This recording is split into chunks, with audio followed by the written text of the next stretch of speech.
Assalamualaikum warahmatullahi wabarakatuh. Perkenalkan, saya Izzatul Latifah, NIM 1930303044, Prodi Ilmu Hadis 2 tahun 2019. Baiklah, langsung saja saya akan memaparkan jawaban UAS Ilmu Fikih Hadis saya. Soal nomor 1. Bacakan hadis tentang status iman orang yang memanggil muslim dengan panggilan hai kafir. Bismillahirrahmanirrahim. Rasulullah Shallallahu alaihi wasallam qala ayyuma rajulin qala li akhihi ya kafir faqad ba'a biha ahaduhuma. Yang artinya Rasulullah Shallallahu alaihi wasallam bersabda, siapa saja yang berkata kepada saudaranya wahai kafir, maka bisa jadi akan kembali kepada salah satu dari keduanya. Hadis riwayat Bukhari. Dan kemudian jelaskan maksud dari hadis tersebut dan hukum yang tergantung di dalamnya. Jika vonis kafir tersebut tidak terbukti, kekafiran bisa kembali kepada orang yang mengatakannya.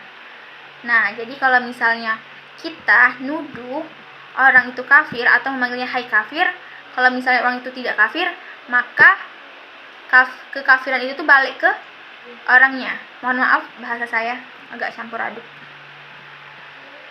Dan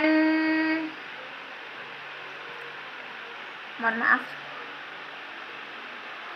Nah, pengkafiran itu adalah hak Allah dan Rasulnya. Maka kita tidak boleh mengkafirkan seseorang kecuali yang telah dikatakan kafir dalam Al-Quran dan juga hadis dengan keterangan yang tidak jelas.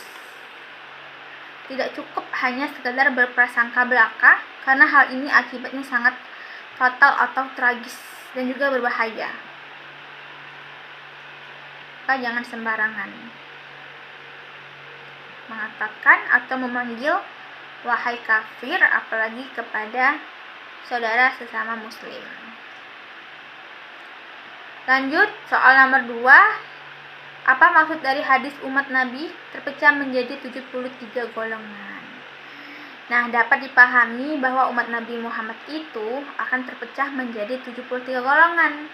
Dan yang akan selamat hanya ada satu, yaitu mereka sekumpulan umat yang mengikuti ajaran Nabi dan para sahabatnya. Namun, para ulama mencoba memahami dan juga menjelaskan arahan dari satu umat pengikut ajaran Nabi dan para sahabatnya yang kelak akan selamat, atau yang sering dikenal dengan firqah Najiyah. Ada beberapa ulama berpendapat tentang ini. Namun, saya akan hanya memaparkan satu ulama, yaitu Wasyari'ah Nabawiyah, menjelaskan bahwa arti umatku dalam sabda Nabi, umatku akan terpecah menjadi 73 agama, adalah umat ijabah. Umat ijabah itu adalah mereka telah mengimani bahwa tiada Tuhan selain Allah dan iman atas kerasulan Muhammad serta kebenaran ajaran beliau, meskipun di antara mereka terdapat orang-orang yang zalim. Seperti itu. Lanjut, soal terakhir yaitu baca dan jelaskan hadis tentang hak muslim terhadap muslim lainnya. Bismillahirrahmanirrahim. Rasulullah Shallallahu alaihi wasallam qala haqqul muslimin 'alal muslimi sittu. Idza laqitahu fasallim alaihi wa idza da'aka fa'ajibhu wa idza istansahaka fansahhu wa idza atasa fahamidallahu fasamithu wa idza marida fa'duhu wa idza ma tafadbahu.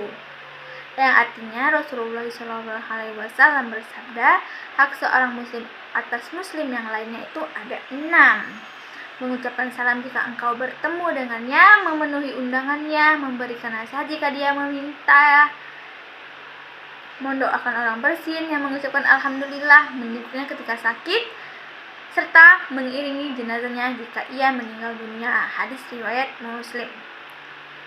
Seorang muslim itu adalah saudara bagi muslim yang lainnya. Dan persaudaraan ini itu dibuktikan dengan banyaknya hak-hak yang harus ditunaikan oleh seorang muslim bagi muslim yang lainnya. Nah, aktivitas yang dipaparkan dalam hadis di atas itu dapat mempererat ukhuwah Islamiyah itu dapat melenyapkan penyakit-penyakit hati seperti iri, dengki, berburuk sangka, dan lain sebagainya. Seorang muslim itu harus menghindari sikap apatis dalam berinteraksi di tengah masyarakat dan dituntut untuk memberikan andil positif bagi kokohnya ukhuwah Islamiyah. Baiklah, mungkin itu saja pemaparan jawaban saya. Mohon maaf jika banyak kekurangan. Kepada Allah saya mohon ampun. Wallahul muwaffiq ila aqwamit thoriq. Wassalamualaikum warahmatullahi wabarakatuh. Terima kasih.